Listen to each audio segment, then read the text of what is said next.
you, I don't know, but I'm guessing. Because you were curious, while you felt the pain, that kind of, I'm embarrassed, I hate this is horrible. But you were curiousness enough to say, what can I do to be better?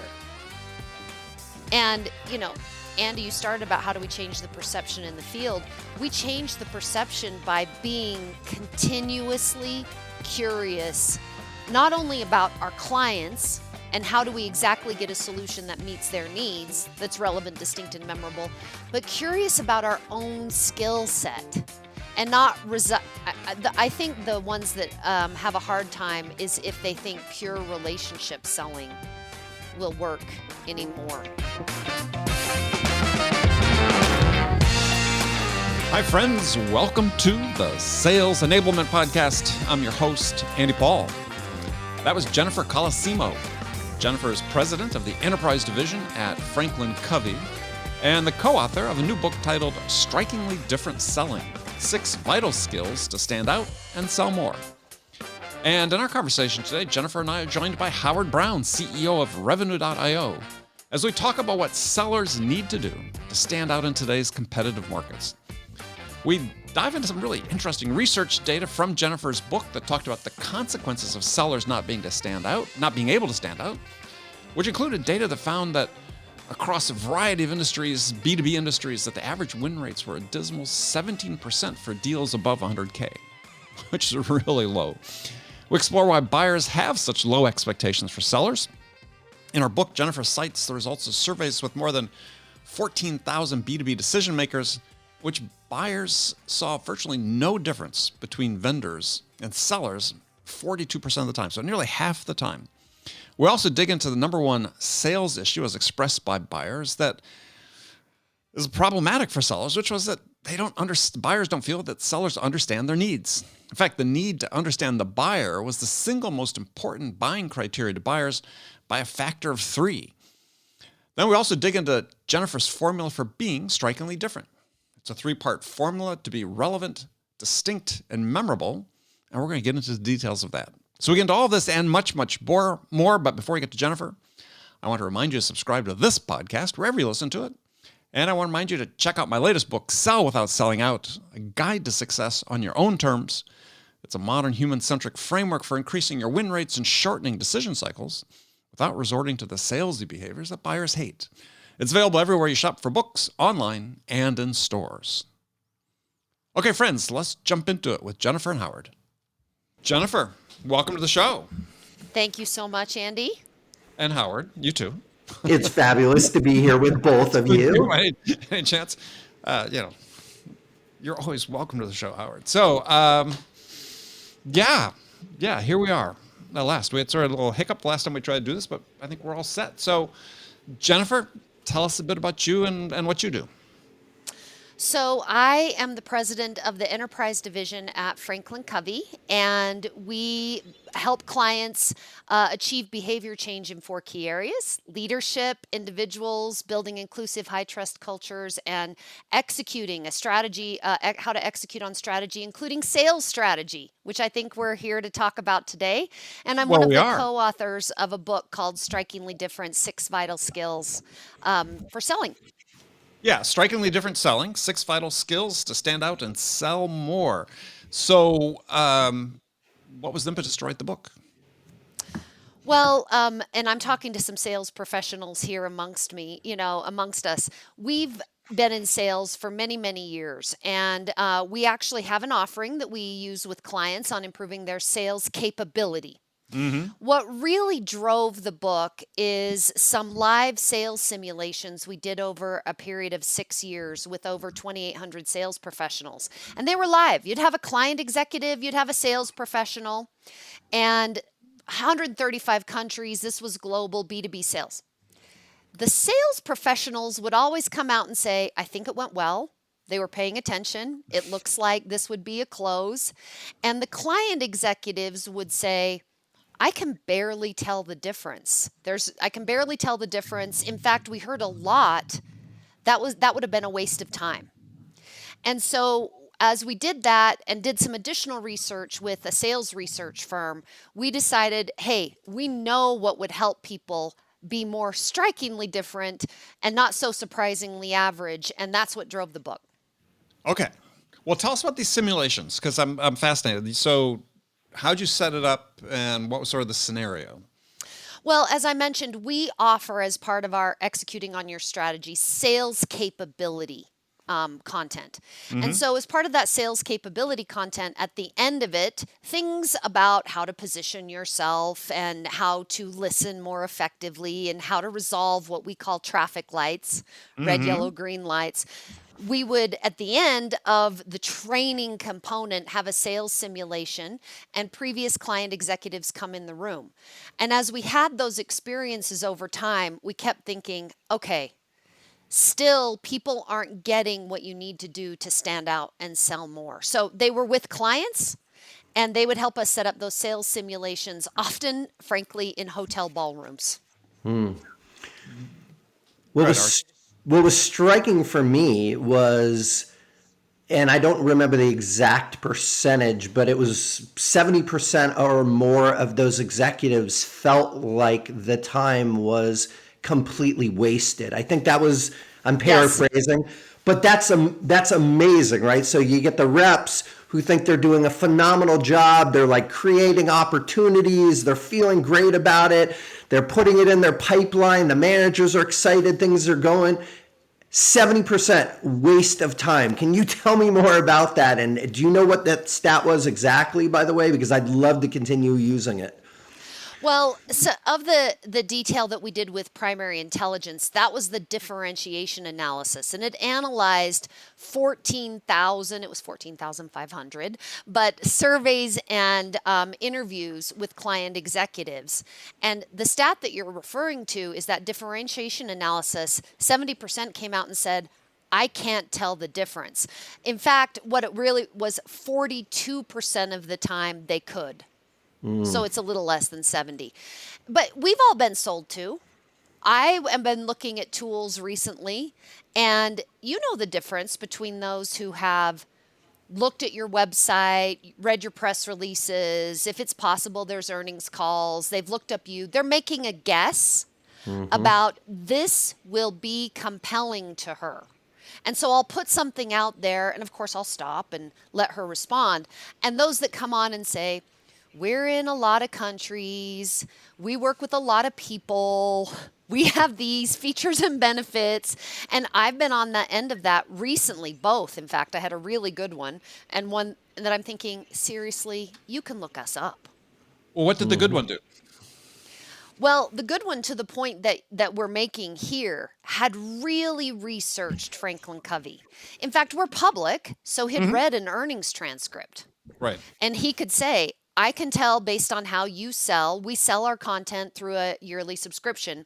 You're looking at these kinds of revenue renewals, these kinds of new logos. It's clear you're emphasizing multi-years. And he did what we talk about in the book, a from to. So basically, it sounds like your revenue renewal is X. Using this tool set, you could get to, and here's how. And I was impressed with just the starting spot. He spent time. Well, in fact, that's how he got the call, right? I wouldn't have met Yeah. with him at all, but he got the call. And I know you're guessing at the beginning as you're trying Sure. to connect and engage. But his guess was much more informed than the, I'd really like to talk to you about, we're very good at, will you meet with me? Right. Well, we have this issue though that's pervasive, and it speaks that 70% number, and I quote in my book, my new book, 80% that Gardner had in one of their studies about Yes. CEOs having no value in the calls with sellers. But you talk about in the book, it really starts from a position of low expectations to begin with, which I think colors the reception of the seller. So how do sellers begin to change that? I mean, and not individual, but even as a profession, right? We're all in the job of trying to make change in this profession. How do we affect that change so that the expectations aren't quite as dreary as they are right now? Oh, you're talking about, Andy, the change of us as selling professionals. Yeah, how do we other the industry, perception. right? Yeah. Yeah, yeah. Well, I think our industry has evolved significantly in the years I've been here, Howard. I'm sure you've seen the same. I mean, when we meet with clients, people are seeing more and more sales professionals that this is a honorable, we're truly trying with whatever we're bringing to the world to help people. That's right. Whether it's a tool set that you're bringing, whether it's a process, whether it's a capability, whether it's a solution, whether it's a product, we're out there trying to ensure that the people who should know about us, and that if they have a challenge we solve it. And I think that happens one selling professional at a time, but Hmm. at least in my experience, starting in sales positions in the 90s, we've evolved. And I don't think everyone views us like, oh, they're all shilling. I recently saw, you might laugh at this, an old Love Boat episode. Oh, Yes, Captain I know Steubing. Captain Steubing, Yeah. and there was a salesperson on there who was Mm, just shilling things out of his room, right? And I don't think we're seen that way anymore, but it falls on us to develop, really, when you think about this book, the storytelling skills. I mean, mhm. we use storytelling metaphors when you're trying to capture attention. A billboard. Yeah. If you drive by a billboard, whether it's in Times Square or on your local street, and it captures your attention, you're Mhm. thinking, oh, I wonder what they do. I think I'll contact them. But that requires some storytelling to be that concise, That's Hmm. right. right? Hmm. Movie trailers. We talk about having a Yeah. billboard You sentence and a right. movie trailer, right? Well, movie trailers, people love them. Of the billions watched on YouTube, they're the third most watched movie They're better than the trailers. movie most of the They're time, right? often better of the Well, movie. they're directed by a whole nother crew that's just for that purpose. Hmm. Just for that purpose, because it gets your attention, Yeah. it creates your interest, and then you want to go see the movie. And I think it falls on us as professionals to invest the time that we are being relevant to those that we're selling to, that we've thought about being distinct and memorable, and we don't memorize just our company PowerPoint deck. Hmm.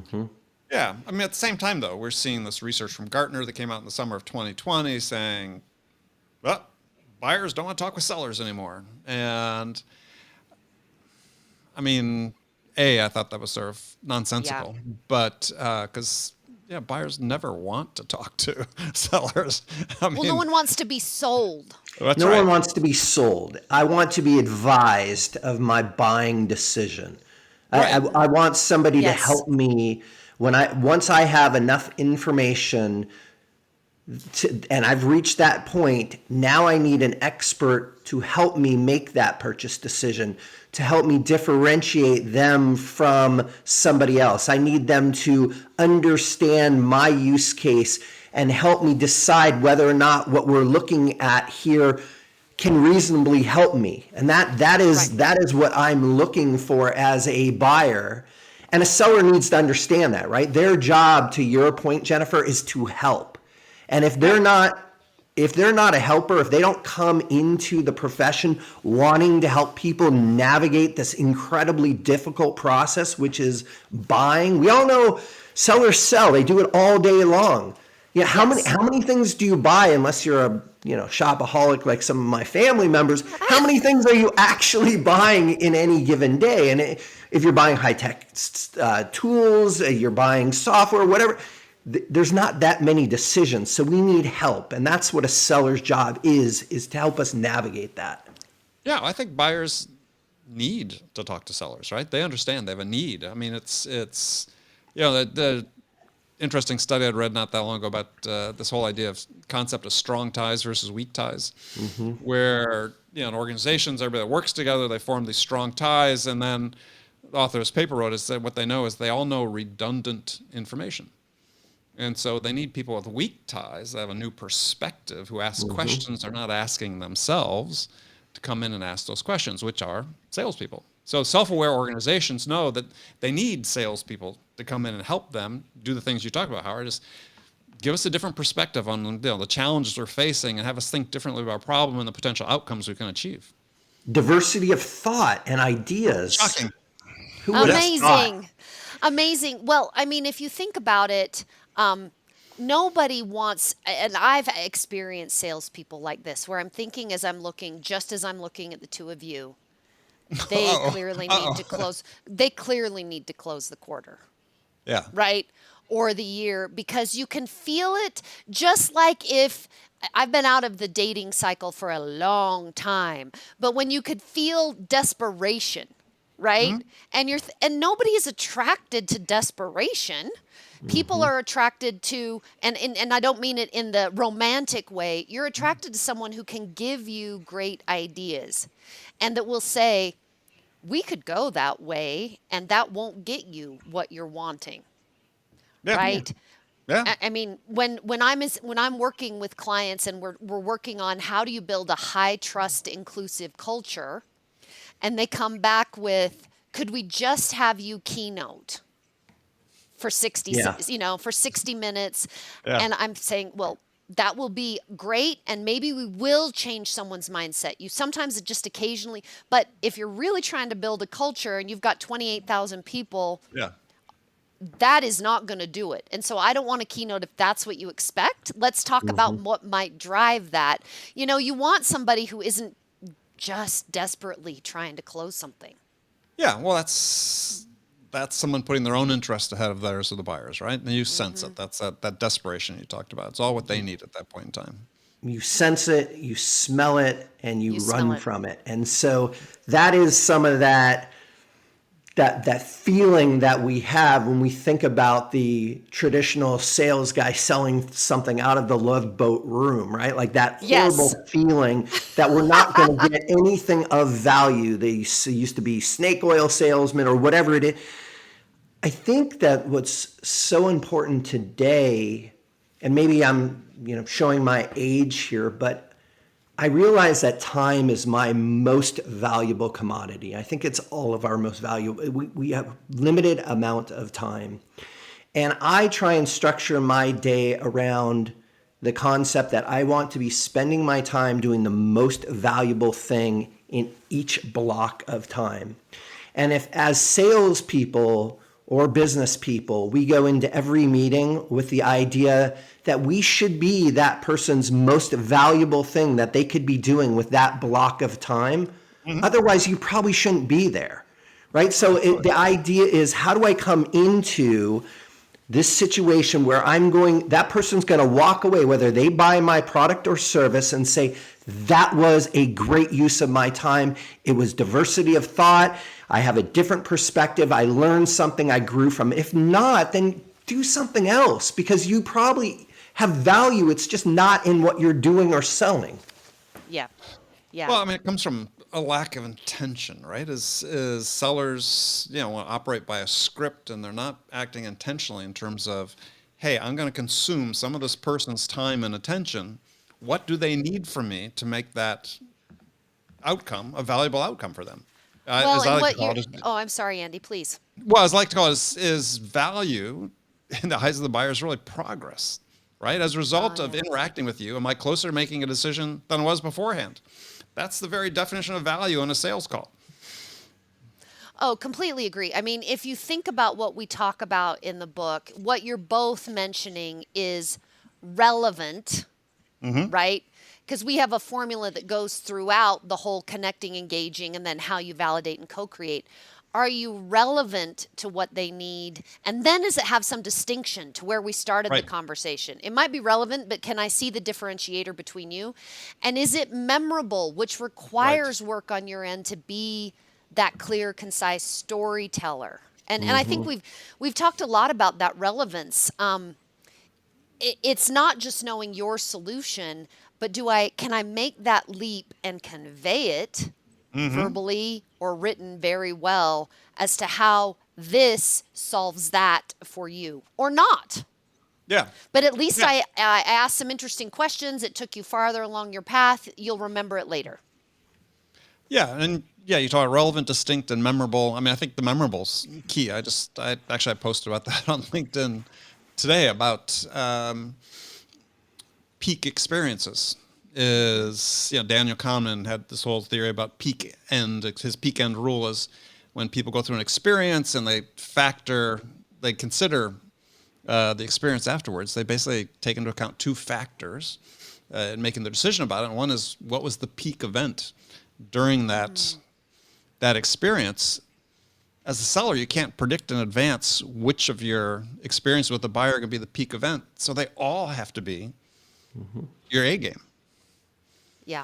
Well, yeah, and I think that look, I love the book, by the way. I'm Thank now you. a fanboy of strikingly different selling, but strikingly different everything. And I think the idea is, how do we string together all of those critical moments, whether they're in our conversations, our emails, in our process of engagement? How do we first assess what is the critical moment? And then how do we arm and train and educate our sales teams, our CS teams to meet that moment?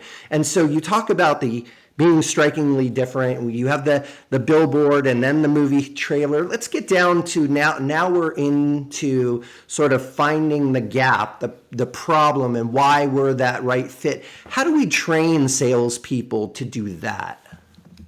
Well, I mean, as you mentioned, the first four skills are really around connecting and engaging. And then you have to pull way back and look at how to validate and co-create. And I think you said it, Andy, a lot of it starts with mindset and intent.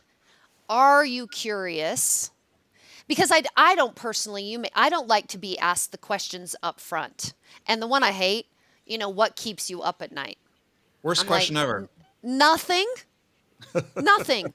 My I mean, kids, honestly, my kids. My kids. When my My kids. kids keep me up at night, not my work. I know. So but then when you get to validate and co-create, I think you really, and this is when you get to skills, what we're talking about in 5 and 6, you have to completely move off that solution. Move off the solution and look for where there are gaps. And we talk about several skills to do that. So we've been talking about, like I'm selling to Howard, we've been talking about X, Y, and Z. So my understanding is for you, you're looking to address these issues. Am I on target? You are spot on. Spot on. And so then, what else? And we actually have a very, very detailed process. Did I get a list of issues? Did I get it all? Did I rank them? And then when I get to the number 1 or really 2, what's happening in your organization that tells you that's an issue? Evidence. And then what's the impact of that because that happens? Right? And really getting to, okay, here's the business case for this. I may have made some great guesses and been able to storytell, but now I've got to go into depth on what am I really solving here. And really moving off the solution is a key skill that I think requires, to your question, listening skills, and not listening to respond, but listening to, am I truly understanding what this person says? And I'll tell you, in my career, I'm not embarrassed to say, okay, you mentioned the acronym, throw out an acronym, everybody has a million. Explain to me what that means. And I don't sit ever and think, I should know that. Even with all the industries that I know, if I don't know that, what is that acronym and how does that impact this? Really being curious to say, okay, so I see a link between what we're doing and what we outlined here, right? It's those skill set. And then I also think the skill set, I mentioned this, traffic lights. Right. Salespeople want to blow through that red light. Yeah. Well, so explain the traffic light concept just so people understand it. So, we're all familiar with traffic lights. And Yeah, we're go all through them every day, right? and you just are like, okay, do I hit the gas? Do I slow down? You may have your own individual driving style. I was on a call recently where I was thinking, that is the biggest red light I've ever seen. and you're just trying to say, well, we'll do this, we'll do this, we'll do this. I mean, most people aren't rude enough to say you're completely off target. I'd never do that. You know, they'll hint you yellow. Right. So being able to slow down, especially at yellow, and never blowing through red and saying, I'm glad you brought that up. That sounds important. Let's talk through that issue. Versus that feeling, and of course, I'm sure you have as well, seen salespeople get really psychologically hijacked. The client is coming at them, and you can see them just getting defensive and defending every point. And I'm thinking to myself, okay, it's not going to work, number one. And number two, you're getting actually into an argument Yep. with a prospect. So being able to slow down and saying, "Oh, tell me more about that. That sounds like something we should explore before we go any further." Yeah. Really just not blowing through the red lights or yellow. Yeah. And I'll tell you what, my experience is when you have an opportunity to have a coach or a manager that takes you through a recording or a video of you doing that, it becomes so crystal clear. It's like the traffic camera. It's you thought that you made it through that intersection, but wow, you weren't even close. And it's one of those things that we have at our disposal. We have the ability to listen and watch the game take. Use it. It's a tool. Use it every day, because it's amazing how eye-opening it is to hear you blast through that stuff, and how, I don't want to say insensitive, but situationally unaware. And look, best salesman, poor salesman, We all do it. okay, we all do it. We all have, I'm not beyond that in No. any sort of situation of blowing through and being insensitive or being in a hurry. We all can do it. And the more aware we are at what triggers us to blow through, to get to that next step as quickly as we can, the better we're able to identify it and not behave in that way. I love that. And I agree. I mean, in terms of the tools that your organization offers, right? The ability to see it yourself. We have a tool that we use with internal. It's not the client one, the client facing recordings. And they record a conversation that's simulated, much like the simulations we did to prepare for this book. People hate it because they see themselves doing exactly what they insisted in the previous coaching conversation they didn't do. Yes, 100%. And it's hard to break a habit. I remember that one of my most valuable lessons as a clinician when I was a therapist was I worked at a nonprofit counseling center, so it was training. And this was going to show my age. They used to record the sessions with a VHS and then play it back to you. And I watched myself. You could have said Betamax, but yeah. Yeah, I know, Betamax. well, I didn't want to embarrass myself. And but punch cards with his program. exactly. I watched myself with clients, patients, and I would, when the material got like anxiety ridden, I would swing my leg or I would tap my knee with my finger. My body language and how I would address them, it was changing. And I was actually creating more anxiety for the client by my own body language and inexperience. And it was painful to watch. But I'll tell you, it was one of the most powerful experiences. And that's part of the genesis of my company today, was the ability to actually observe ourselves and provide that coaching so that we can improve. So that reflection is critical. Yeah, I completely agree. I mean, and it worked for you. I don't know, but I'm guessing because you were curious while you felt the pain, that kind of, I'm embarrassed, I hate this is horrible. But you were curiousness enough to say, what can I do to be better? That's right. And, Andy, you started about how do we change the perception in the field. We change the perception by being continuously curious, not only about our clients and how do we exactly get a solution that meets their needs, that's relevant, distinct, and memorable, but Right. curious about our own skill set and not I think the ones that have a hard time is if they think pure relationship selling will work anymore. Yeah, well, that's an avoidance strategy. Yeah. I mean, first of all, I'm a skeptic about a lot of this stuff because I never think people think that happened more than it actually did. Oh, that makes sense. Right. So, but yeah, it's an avoidance strategy, right? As you're trying to avoid being exposed, so you think you can overcompensate with the relationship. Yeah, I agree. It's relying on that is not going to get you anywhere. No. And it requires a skill set. I mean, the curiousness, but empathy and actually feeling empathy can be a learned skill of 100%. simply learning how to stop the part in your brain that's going, as soon as her mouth stops moving, I I will can jump start up talking. and tell her how she's wrong, Yeah. right? Or how I can solve that objection instead of saying, am I sure I get what the objection was? You know, that's that's very important. Thank you for bringing it up. Right. Uh, you know, the true. Let me make sure I hear the right problem before I solve a problem that isn't even the problem.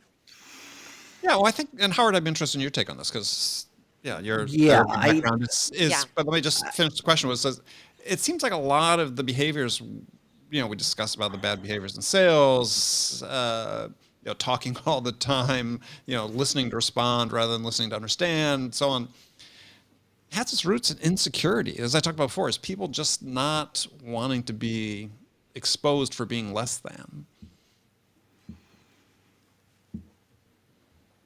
Well, I think yes. Yeah. Certainly, I think a lot of what we do has its roots in fear and insecurity, or it has its roots in wanting to be helpful and wanting to grow and learn and be a continuous learner and being thirsty and hungry to expand our knowledge and our value. So, Jennifer, when you talk about empathy, there's so much conversation. You hear people talk about empathic selling and emotional IQ. And as a clinician, it's really important to understand the difference between sympathy and empathy. And as sellers, it's critical to understand the difference. I can project on you. I think that you're struggling as a sales leader because the economy is bad and you have a lot of pressure and you have reps that aren't hitting quota and whatever it may be. And I can project that over to you.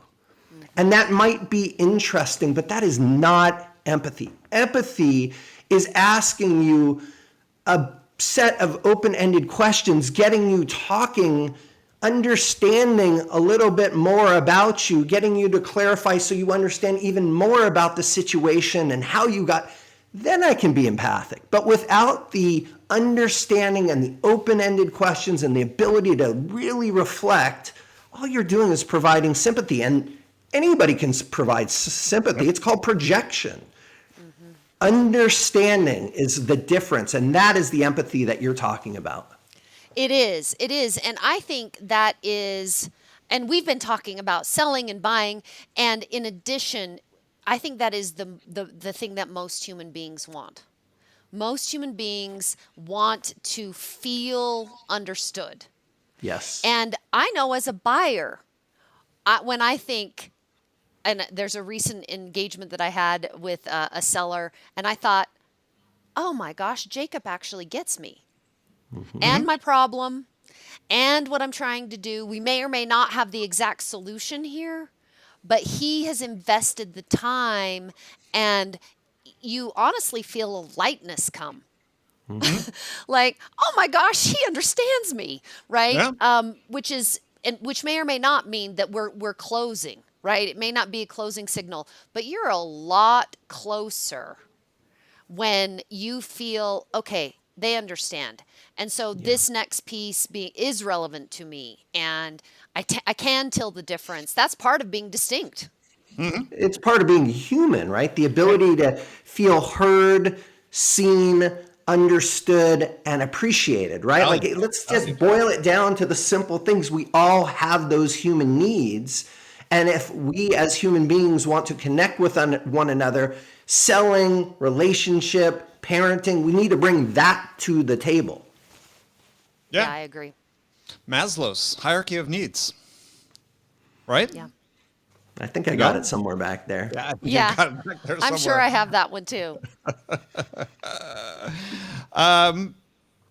Well, the other one I talked about was we had talked about movie trailers and so on, but you talk about talking in headlines. So take us through that a little bit.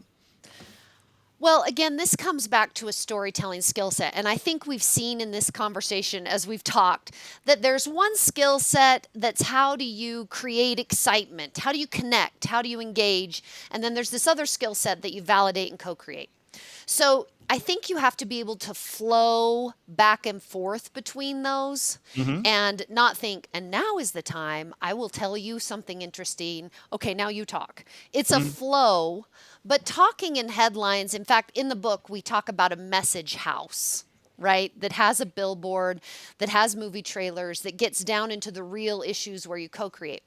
Headlines is you're moving from X to Y.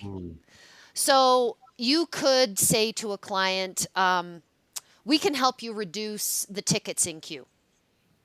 Okay. Or we could move from this level of backlog of tickets to not even getting tickets in the first place. Right? Like, we'll help you solve the root in that headline, but hopefully in a concise way that doesn't take me 20 minutes to sell you how I'm going to help you reduce tickets, for your help desk. And so it's really working on based on what this client needs so that it's relevant to them. Am I talking in from to headlines that they can see, oh, and our brains work like this. I see that story. I would love that to not have not only a backlog of tickets, but not get this many tickets in the first place. Right? And so it's working on yourself. And I would suggest some of the same things Howard said. You should be recording yourself. Yeah. Have a practice. Look back. Say, how concise was I? Did I wander? Did it take me 5 minutes to explain what should have been as simple as from this number of tickets that you have today to not having tickets in the first place? Really working on, like you're a book writer or an article writer, am I getting to the point, or am I one of those people, and I'm sure you've had them, and I bet I've been this person myself, that people think, okay, they just talked at me the whole time. Well, I think They talked at me the whole time. with the from the to is what you're doing is you're putting the listener into the picture frame, right? As opposed to just stating, here's a fact of what we can do for you. When we describe it as sort of this implicit story arc, even though it's very concise, you can envision yourself doing that. And that becomes this very important part of a mental test drive you're taking of the product as you go through the conversation with the buyer. And I think all of your everything that we've talked about, the billboard has to have from to statements. They have to get built out for someone to want to act when you get to the movie trailer. And then they really have to start to say, here's my differentiators. So you may come back and say, well, we have a lot of people that can reduce those tickets at that way. And we've even seen some prevention things. What's different about you? Well, I've heard that you need Y, Z, A, B. So one of the things, and sometimes it's flashbacks, one of the things that we did with a client in your similar industry is X, Y, and Z that's different than I think you could get here, right? Having flashbacks or the flash forwards, just really thinking I'm trying to get them engaged with me in this story. So, Jennifer, I want to ask you about this because the to from is so critical, and it's the story arc. What I find challenging today is that people they're doing a better job at telling me my to and from. But again, they're telling me my company's to or from, to and then from. From Sorry. to. From Thank to. you. From yes, to. there you go. They're doing my from to from, yes. But they're showing me on a like a macro level what that is. And what resonates with me is when I want to be the player in that story. And if I'm the individual who you're selling to, we're selling to people here, how is this story going to change or impact my life? Right? And I think sometimes we miss that. Like, our business is going to do this, so you'll move from here to this, but how is it going to change your life, Jennifer? How your specific role, yes, it needs to move you because we are emotional. We are driven and motivated by our own things as well as the company's things. I'd love to get your take on that. Yeah, I think that is so critical because we often miss, and think of any sales methodology you've ever used. How does this impact the person or persons or committee that you're selling to, right? And some of them maybe aren't as well spoken up front when you're first I'm trying to get in there because this could change my career. Yeah. I've been wanting to get a big win in this, and this is going to be the win. And people, when they buy from us, especially large buys, you know this, they're betting sometimes career, political capital, yes, relationships of people that they brought in, their view of themselves. This is it for me.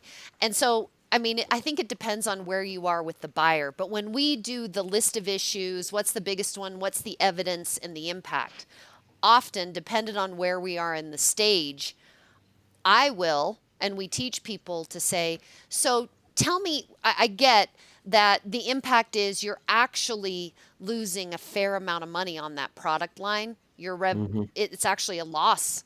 And it used to not be a loss leader. So I see that we're trying to bring this back to profitability. For you personally or the people on your team, how does this impact them? And sometimes you'll get a flippant of, well, obviously they're making less money. They're selling something that's a loss leader and it's not, we're not showing the profitability from operations that we need to. Right, but personally, well, I mean, we are having retention problems. Mm-hmm. I've even been thinking about it for myself. You'll sometimes get to, if we could implement this with success, I would stay here a couple of years longer because I know it would keep me in the game. And people will tell you, but I think when you're talking about evidence and impact, that's a judgment call. It's easier in the industry I'm in with human behavior change. We work with organizations to change behavior. So you'll often say, so tell me more about, and how do you know that's how people are feeling? Well, we have a culture survey, we have all of these things. It's easier in behavior change than some product and sale and other solutions that we work with clients on. But I think that's an important element and bring it up. Usually when we're talking about impact. Well, how does that impact your team? What about you? Yeah. Well, I think and I talk about in my book, is you start macro, midterm, personal. You got to look at all three perspectives because people, when they're making decisions, they always carry at least two perspectives with them. Is this a good decision for the company? Is this a good decision for me? And so if you have a buying committee of 5 people, you've got 10 perspectives you need to understand and start to reconcile in order to reach a consensus. Agreed. And there's that emotional piece. If I bring the two of you to the meeting and I've scheduled Howard and I've scheduled Andy, that's not going to be good. That's not going to be good. That's way too many opinions, way too many voices. But I've got to be thinking about, how did I prepare them? This, if you've brought anybody within your group, whether it's peers or above you or friends, if you're going to recommend or have them be part of it, you want this to be the best it could be because it reflects you. You got everybody in the meeting. Yeah, absolutely. Yeah, it's I had a conversation I think it was, every day is blending. So today is Thursday. It was probably on Tuesday. One of my AEs brought me into a meeting because the prospect was talking about how expensive the application was. And net, we got into talking about how much a fully ramped rep costs. Like the OT is $300K. They have a 1.4 million quota. And we were talking about, and I basically boiled it down to the cost of the product and they have a team of 1,200 people, but the cost of the product is basically 2 reps. So we were literally talking about 2 reps performing. But until that moment, it just seemed like a lot of money. And then you get into, well, how many reps do you actually hire over a period of time? And how much do you pay the recruiters? And what percentage of those reps are actually successful? 33%. You need perspective, but people need help getting there. Because yes, it sounds like a big dollar amount, and we're all, trained to pay attention to that. But in perspective, and sometimes as sellers, we have to help people see the bigger picture. I love doing what we do. We have the I do too. opportunity to learn and grow and help and change. And this has been incredibly valuable for me. And I really am a big fan of the book. So anybody on here who hasn't read this book, absolutely get a copy. It's incredibly valuable, and I really appreciate it. It's strikingly different selling. Also, if you haven't read Andy's book, that's another one, but I'm not going to pitch everybody's book here tonight. Well, I I'll certainly pitch mine. appreciate that. Yeah, No, Andy can pitch excellent his. book. Excellent book. And if people want to find out more about the book or connect with you, Jennifer, how should they do that? Well, the best place is franklincovey.com. And obviously, we have a section on all of our solutions as well as our books. I'm on LinkedIn at Jennifer Colosimo. Would love to connect with anyone who has opinions, would love to hear more about this. So those are probably the 2 best areas, LinkedIn and franklincovey.com. Perfect. All right, Jennifer, thank you so much. Thanks, Jennifer. I appreciate you. Thank you so much, gentlemen. Thank you, Andy. Thanks, Howard. Thanks, Andy. Okay, friends, that's it for this episode. First of all, I want to thank you for taking the time to listen. I am so grateful for your support of this show. And I want to thank our guest, Jennifer Colosimo, for sharing her insights with us today. If you enjoyed this episode, please subscribe to this podcast, Sales Enablement with Andy Paul, on iTunes, Spotify, or wherever you listen to podcasts. And if you could also leave us a rating and a review and let us know how we're doing, well, we'd certainly appreciate that. You can do all that on your phone in less than a minute as soon as this episode is over. So thank you for your help with that. And as always, thank you so much for investing your time with me today. Until next time, I'm your host, Andy Paul. Good selling, everyone.